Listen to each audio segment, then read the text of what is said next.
जय हिंद दोस्तों, स्वागत है आपका। और आज का टॉपिक है भौगोलिक उपनाम, जो आपका एनसीईआरटी बेस्ड है।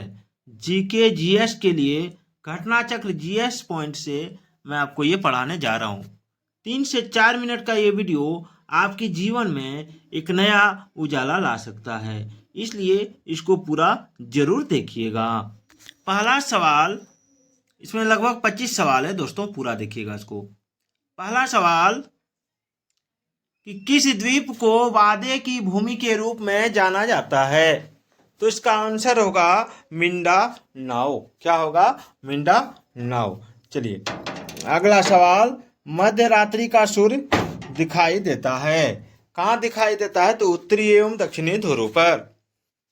उसके बाद है, पक्षियों का महाद्वीप के नाम से जाना जाता है दक्षिणी अमेरिका। चलिए सूची दिया हुआ है, सूची 1 को सूची 2 से मिलाना है। चलिए इसको देखते हैं। पहला है नियाग्रा प्रपात, ये कहाँ है? तो न्यूयॉर्क राज्य में। हजारों झीलों की भूमि फिनलैंड में है। एफिल टावर पेरिस में है। विश्व की छत पामीर को कहा जाता है। अंध महाद्वीप अफ्रीका है। मोतियों का द्वीप या फारस की खाड़ी का मोती बहरीन है। चलिए एक एक प्रश्न आपकी जीवन के लिए उजाला लाएगा दोस्तों, पूरा वीडियो जरूर देखिएगा। मैं राकेश कुमार राय आपको चैलेंज के साथ कहता हूं कि ये सारे प्रश्न परीक्षाओं में पूछे जाते हैं। धूम्र नगर के नाम से जाना जाता है तो शिकागो।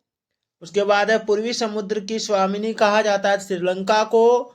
उसके बाद है, दक्षिण अमेरिका का वह नगर जो अपनी चौड़ी सड़कों के कारण अमेरिका का पेरिस कहलाता है, ब्यूनस आयर्स यानी अर्जेंटीना।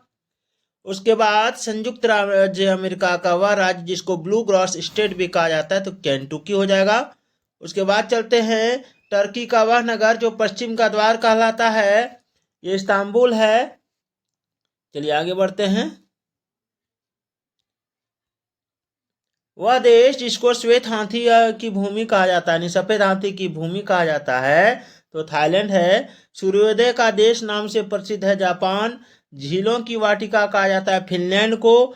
नगरों का शहर कहलाता है वेनिस। स्वर्ण द्वार का नगर कहा जाता है सैन फ्रांसिस्को को। पूर्व का मैनचेस्टर ओसाकानी जापान को। पर्ल ऑफ साइबेरिया कहा जाता है बेकाल झील को। उसके बाद प्रातःकालीन शांत स्थल कहा जाता है कोरिया को। उसके बाद यूरोप की तेल राजधानी कहा जाता है एवर्डिन को। और रूस के किस शहर को उत्तर का वेनिस कहा जाता है? सेंट पीटर्सबर्ग को। तो दोस्तों ये था आपका भौगोलिक उपनाम। और कल का टॉपिक रहेगा जलमंडल, जिसमें आपका 40 से 45 प्रश्न होगा, जो आपकी परीक्षा के लिए बहुत ही इंपॉर्टेंट होगा। साथ ही आपके लिए एक सवाल है कि भारत का मैनचेस्टर किसको कहा जाता है? ये कमेंट करके आंसर बताइएगा, अगर आप में दम है तो। और नहीं तो जहां मैं समझ जाऊंगा कि आप लोग पढ़ते नहीं हैं।